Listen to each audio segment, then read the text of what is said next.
नमस्कार दोस्तों, कैसे हो आप सभी लोग। आई होप बहुत ही बढ़िया होंगे और अपनी तैयारी को हमारे साथ मिलकर बहुत अच्छे से कर रहे होंगे। देखिए, वन लाइनर करंट अफेयर जो वनडे एग्जाम्स में आर ओ में इस एग्जाम्स में काम आता है, वो सीधा सीधा हम लोग यहाँ पढ़ेंगे। एक योजना है, आपको पता होगा, उत्पादन से जो उत्पादन से संबंधित एक प्रोत्साहन योजना है, राइट। तो उसका 2 वो यानी 2.0 जिसे कहा जाता है या 2.0 जिसे कहा जाता है, उसकी उसके संदर्भ में एक नया अपडेट आया है। और इसे कहा है कि भाई जो उत्पादन से जुड़े प्रोत्साहन PLI, राइट, ये इनिशिएटिव है, प्रोडक्शन एक रिलेटेड इनिशिएटिव्स है, एक ये सान योजना है, उसकी समीक्षा की। और इसके अगले चरण यानी PLI 2.0, इसके लिए नए मेट्रिक्स पर विचार किया जा रहा है। देखिए, इस तरह की योजना से इससे पहले भी कई बार सवाल पूछे गए हैं, तो आपको ये जरूरी हो जाता है कि हम क्यों इस तरह की योजनाओं को और इनको हम बहुत तरजीह देते, क्यों इंपॉर्टेंस देते हैं, राइट। इस योजना का मुख्य उद्देश्य क्या है कि भाई जो घरेलू मूल्य संवर्धन और निर्यात को प्रोत्साहित करना है। ये दो चीजें बहुत इंपॉर्टेंट है इसमें, घरेलू मूल्य संवर्धन और बाकी चीजें जो इंपॉर्टेंट है इसमें वो क्या है। तो एक तो जो निर्यात है उसको प्रोत्साहन देना है, ताकि भारत में मैन्युफैक्चरिंग और भारत में उद्योगों का बढ़ावा मिले। इसलिए जो हमारी स्टार्टअप योजना है, राइट, स्टार्टअप विमेन एंटरप्रेन्योर्स को हम जिस तरह से, राइट, एंटरप्रेन्योर्स को हम जिस तरह से सपोर्ट कर रहे हैं, या साथ ही साथ कई ऐसी अन्य चीजें हैं जो इम्पोर्टेंट है। और इस साल के बजट में भी आपने देखा कि किस तरह से महिला उद्यमिता, एक लखपति दीदी एक प्रोग्राम से आता था, अभी मोदी जी ने उसको मैं उसको पढ़ाऊंगा भी, क्योंकि लखपति दीदी इसको लेकर जो है बातचीत हुई है। अब उसको करोड़पति दीदी बनाने की बात कर रही है, करोड़पति, राइट, करोड़पति दीदी बनाने की बात चल रही है, राइट। वर्तमान स्थिति क्या है PLI योजना की। तो ये अप्रैल 2020 में शुरू किया गया था और ये 14 क्षेत्रों में अब तक लागू है। 2020 से ये शुरू की गई और 14 ऐसे सेक्टर्स है, 14 डिफरेंट डिफरेंट सेक्टर्स, वहां ये लागू होती है। खैर, इस तरह के सवाल नहीं पूछे जाते कि कितने सेक्टर्स में है और कौन से सेक्टर्स में और क्या है, ऐसा सवाल नहीं पूछे जाते, इसलिए कोई दिक्कत नहीं है। अब भारत का जो विनिर्माण क्षेत्र है उसको बड़े पैमाने पर पहुंचाने में मदद करनी है, और साथ ही साथ जो मूल उपकरण निर्माता है OEMs, उसके निर्माताओं को आकर्षित करने का मुख्य उद्देश्य है। अगले कुछ सेंटेंस देख लेते हैं, जैसे विवेश और रोजगार। उसका जो निवेश है और जो रोजगार है वो क्या कह रहा है कि योजना के तहत अब तक 1.46 लाख करोड़ का जो है निवेश हो चुका है, और लगभग लगभग 9.5 लाख सीधे सीधे अप्रत्यक्ष रोजगार भी इससे पैदा हुए हैं। तो ये कितनी बड़ी बात है कि एक ऐसा सेक्टर जहां इस योजना के तहत इतना पैसा आया है। और बात पैसों की नहीं है, देखो वो पैसा आने के बाद इन छोटे सेक्टर्स पर और इन सभी चीजों पर किस तरह के बड़े पैमाने पर जो है आपके लिए आप देखोगे कि कितनी बड़ी पैमाने पर यहाँ पर रोजगार भी उपलब्ध हो रहा है, राइट। क्यों तकलीफ दे रहा है ये।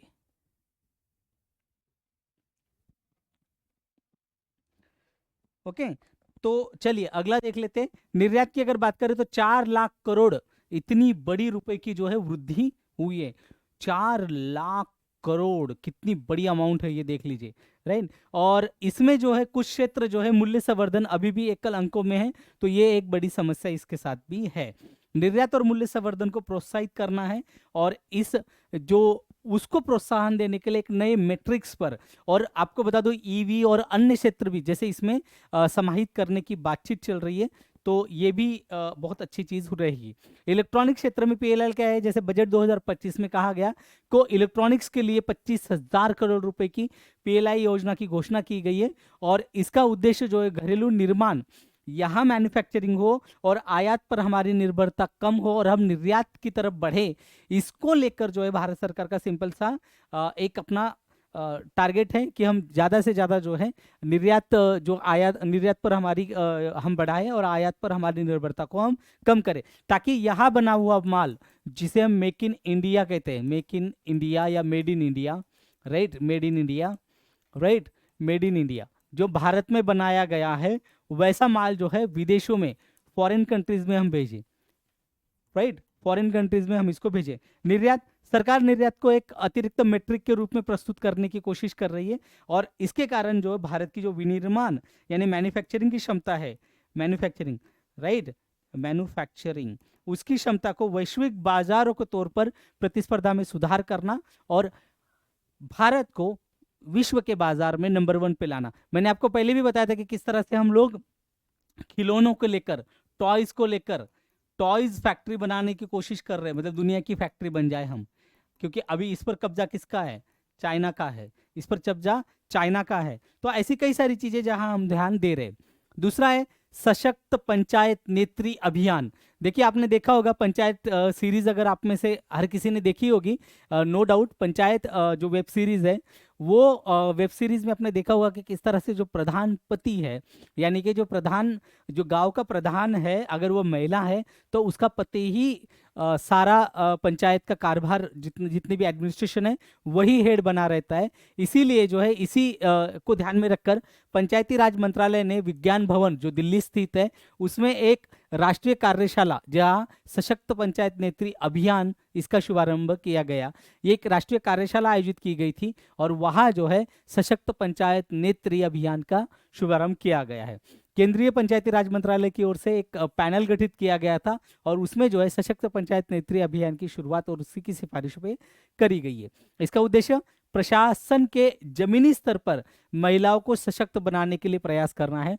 महिलाओं को सशक्त बनाना ही इसका मुख्य उद्देश्य है और महिलाओं को न कि बल्कि चुनकर आना, बट उसकी जो डेली कामकाज है पंचायत के, एडमिनिस्ट्रेशन के, उन सभी कामकाजों पर महिलाओं को इन्वॉल्व करना, ये इसका मुख्य उद्देश्य है।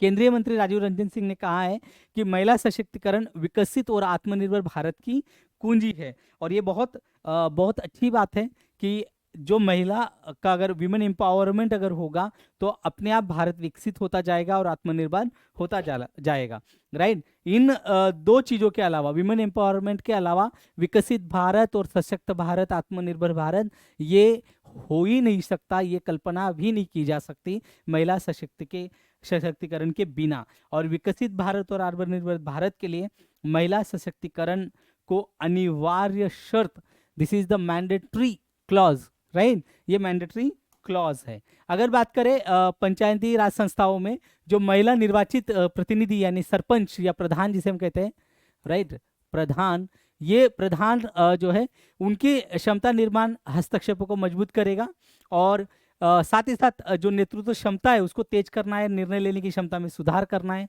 और जमीनी स्तर पर जो शासन में उनकी भूमिका है पंचायत राज की, पंचायत की उन भूमिकाओं को, और जिन जिन पंचायतों पे महिला प्रधान है उन सभी की जो है एक उनकी भूमिका को मजबूत करने का इसका मुख्य उद्देश्य है। इस कार्यक्रम में 1200 से अधिक पंचायत महिला नेता, यानी जो सरपंच है या जो प्रधान है, महिला प्रधान, राइट, वो वहाँ से जो थी वो लगभग 1200 पूरे देश भर से आई हुई थी।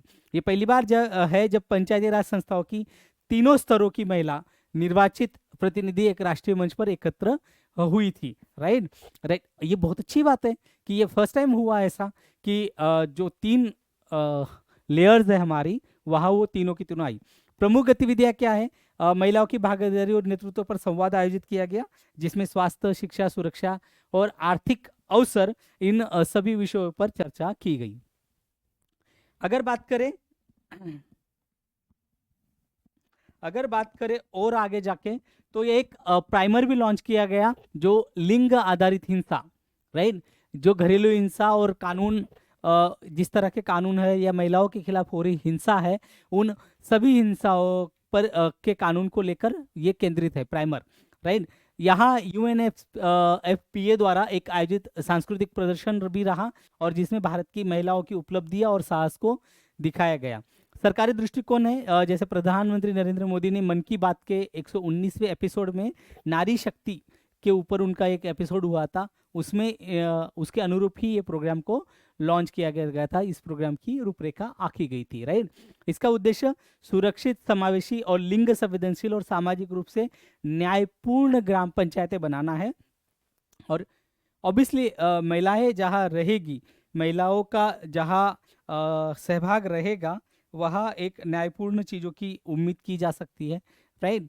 महिलाओं के हिंसा हिंसा और ये देखा भी गया है, जहाँ महिलाओं का राज है वहाँ जो सामुदायिक हिंसा है, राइट, वो सामुदायिक हिंसा पे रोक लगी है, ये देखा गया है। ये बहुत ज़रूरी चीज़ है।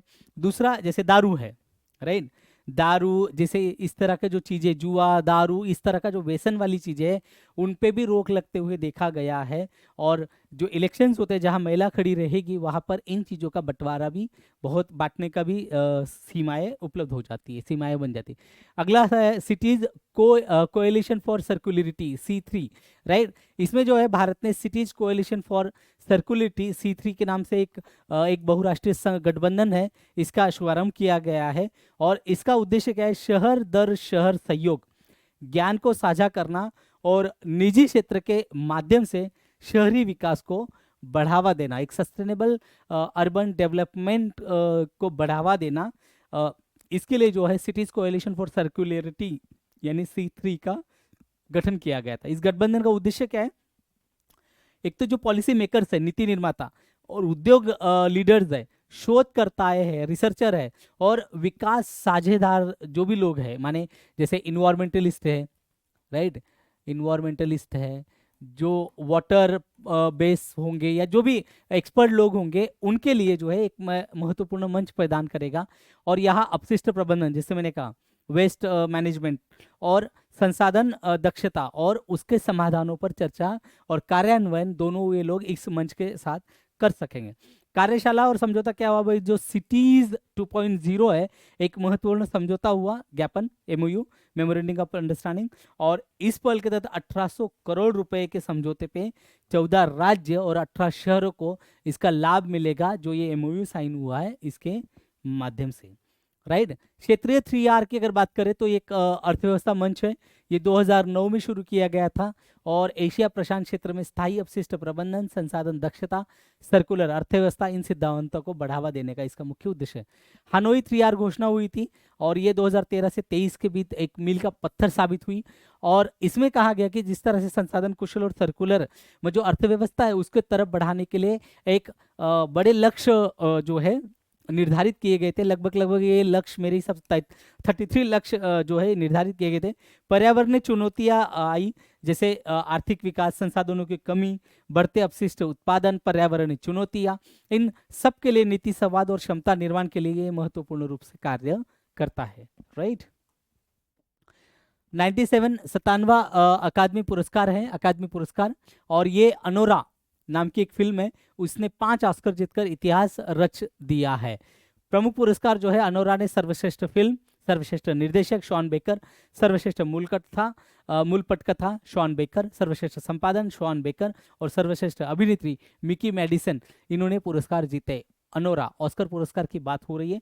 अन्य प्रमुख एड्रियन ब्रॉडी, इनका जो द ब्रूटलिस्ट था, उनकी भूमिका के लिए उनको सर्वश्रेष्ठ अभिनेता का पुरस्कार मिला, और ये दूसरा पुरस्कार है उनका ऑस्कर।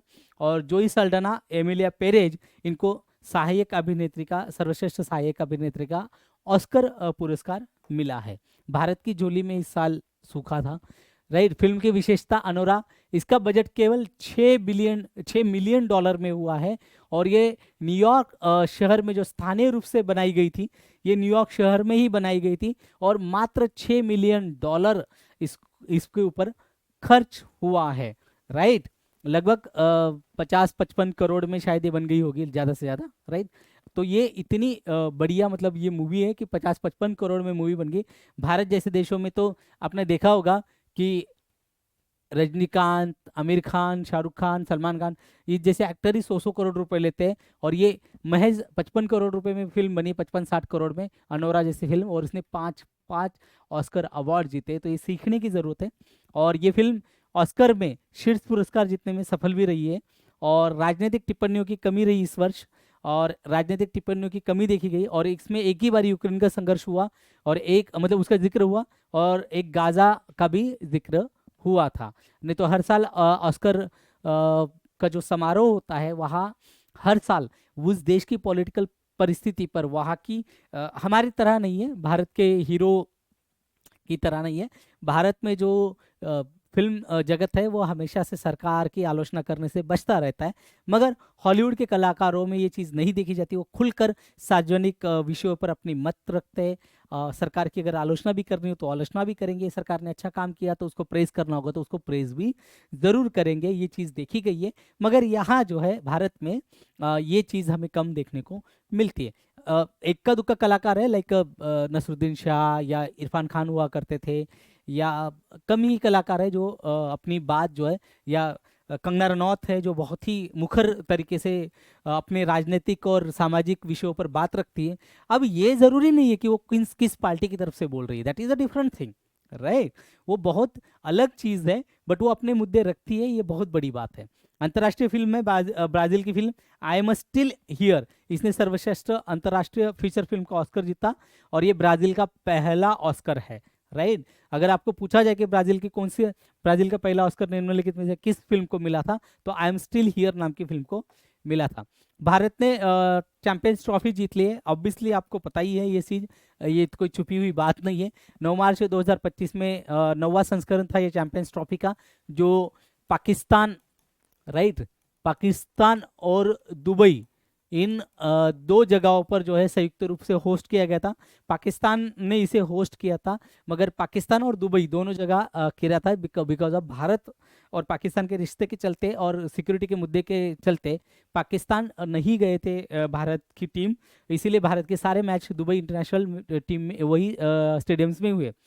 न्यूजीलैंड को फाइनल में हमने हराया और ये ट्रॉफी जीती, और भारत ने 2002 में सौरभ गांगुली के नेतृत्व में, 2013 MS धोनी की कप्तानी में चैंपियंस ट्रॉफी पहले भारत जीत चुका है। रोहित शर्मा की जो कप्तानी है उसमें भारतीय पुरुष क्रिकेट टीम का यह लगातार दूसरा ICC खिताब था, यानी कि ICC हमने अभी T20 वर्ल्ड कप जीता है, हमने फाइनल भी खेला बट अनफॉर्चुनेटली हम जीत नहीं पाए। इसने दक्षिण अफ्रीका को हराया था हमने बारबाडोस में ICC पुरुष T20 विश्व कप, और 2024 में ये हुआ था। और ICC का अध्यक्ष जय शाह ने जो है ये विजय ट्रॉफी जो है रोहित शर्मा को थमाई, और यहाँ जो है चैंपियंस ट्रॉफी को जो है एक सफ़ेद जैकेट दी जाती है चैंपियंस ट्रॉफी जीतने वाले को। ये एक मुंबई की फैशन डिजाइनर है बबीता एम, राइट, इन्होंने ये डिज़ाइन की गई थी सफ़ेद जैकेट, और इसे जो है पहली बार दक्षिण अफ्रीका में आयोजित 2009 चैंपियंस ट्रॉफी में पेश किया गया था, और विजय जो टीम थी, ऑस्ट्रेलियाई टीम थी उस समय जीतने वाली, तो उसको ये दिया गया था, इसी ने ये बनाया है। चैंपियंस ट्रॉफी का इतिहास अगर हम देखें तो 1998 में बांग्लादेश में ये विल्स इंटरनेशनल कप से जुड़ा था, और 2000 में इसका नाम बदलकर ICC नॉकआउट ट्रॉफी रख दिया, और इसके बाद अब जो है इसे ICC चैंपियंस ट्रॉफी करार नाम दिया गया है। और ये जो नॉन टेस्ट प्लेइंग देश है जहां क्रिकेट नहीं है, वैसे ऐसे देशों में क्रिकेट का प्रचार प्रसार हो, इसके लिए यहाँ पैसा फंड रेज करने के लिए ये ट्रॉफी का आयोजन किया गया था। भारत ने 2002, 2013 और 2025 में 3 खिताब जीते हैं, राइट, और ऑस्ट्रेलिया ने 2006 और 2009 में इसे जीता था। तो ये चैंपियंस ट्रॉफी है, आई होप जितना इंपॉर्टेंट है, जैसे रोहित शर्मा जो है वो मैन ऑफ द मैच थे आखिरी मैच में, बट एनीवेज इतना नहीं पूछा जाता। हाँ, अगर प्लेयर ऑफ द टूर्नामेंट अगर पूछ ले तो आपको याद रहना चाहिए, ये न्यूजीलैंड के जो रचिन रविंद्र है, भारतीय मूल के न्यूजीलैंड खिलाड़ी रचिन रविंद्र इनका नाम है, उनको प्लेयर ऑफ द टूर्नामेंट का अवार्ड मिला है। तो आई होप ये सारी खबरें थी स्पोर्ट्स टेक्नोलॉजी वगैरह से रिलेटेड, तो आपको समझ आई होगी। आप प्लीज़ क्लासेस को लाइक करके अपने दोस्तों के साथ शेयर करिए। कुछ भी आपके सुझाव हो या आपको क्लासेस के बारे में या कुछ समझ ना आया हो तो कमेंट करके ज़रूर बताइए। चलिए मिलते हैं नेक्स्ट क्लास में, तब तक के लिए आप स्वस्थ रहे, मस्त रहे और पढ़ते रहे। धन्यवाद।